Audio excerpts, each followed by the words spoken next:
ખૂનના ગુનાનો ગણતરીના કલાકોમાં ભેદ ઉકેલતી વાઘોડિયા પોલીસ કલમ 103(1) મુજબનો ગુનો તારીખ 21/10/2025નાથી તારીખ 22/10/2025ના કલાક 11 વાગ્યાના સમયગાળા દરમિયાન કોઈપણ સમય મોજે હિંમતપુરા ગામની સીમમાં આવેલ જીવણભાઈ મથુરભાઈ પરમાર નાઓના ખેતરમાં બનવા પામેલ આ કામના આરોપી હરચંદ ઉર્ફે હર્ષદ જોખા વસુનિયા રહે જાપા મોહડીતા કુશલગઢ જી બાંસવાડા રાજસ્થાન નાઓએ તેની પત્ની લક્ષ્મીબેન હરચંદ ઉર્ફે હર્ષદ વસુનિયા વર્ષ 42 હાલ રહે હિંમતપુરા ગામની સીમમાં આવેલ જીવણભાઈ મથુરભાઈ પરમાર નાઓના ખેતરમાં તા વાઘોડિયાજી વડોદરા મૂળ રહે જાપા મોહડીતા કુશલગઢ જી બાંસવાડા રાજસ્થાન સાથે કોઈ કારણોસર અવારનવાર ઝઘડો કરી માર મારતો હતો અને ગઈ તારીખ 21/10/2025ના કલાક 21 થી તારીખ 22/10/2025ના કલાક 11 વાગ્યાના સમયગાળા દરમિયાન કોઈપણ સમય આરોપીએ તેની પત્ની લક્ષ્મીબેન નાઓ સાથે ઝઘડો તકરાર કરી શરીરે માર મારી શરીરના અંદરના ભાગે ગંભીર જીવલેણ ઈજાઓ પહોંચાડી તેઓનું ખૂન કરી નાસી ગયેલ હોય જે સિરિયસ બનાવના કામે આરોપીને ઝડપી પાડવા માટે વાઘોડિયા પોલીસ દ્વારા તપાસ હાથ ધરેલ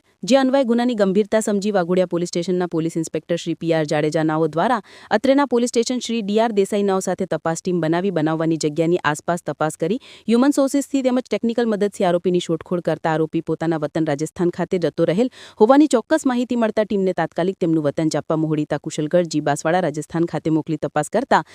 તે પોતાના ઘરે હાજર મળી આવેલ ન હોય પરંતુ વધુ તપાસ કરતા તે પોતાના સગા સંબંધીઓના ઘરે છુપાયેલો હોવાની માહિતી આધારે તપાસ કરતા આરોપી પોતાના મોટા ભાઈની છોકરી કલમબેનના ઘરે કરેલિયા ગામતા કુશલગઢ જી બાંસવાડા રાજસ્થાન હાથેથી કોડન કરી પકડી અત્રેના પોલીસ સ્ટેશન ખાતે લાવી સઘન પૂછપરછ કરતા ગુનાને અંજામ આપેલ હોવાનું જણાવતો હોય જેથી તેને ગુન્સાના કામે અટક કરી કાયદેસરની કાર્યવાહી હાથ ધરવામાં આવેલ છે।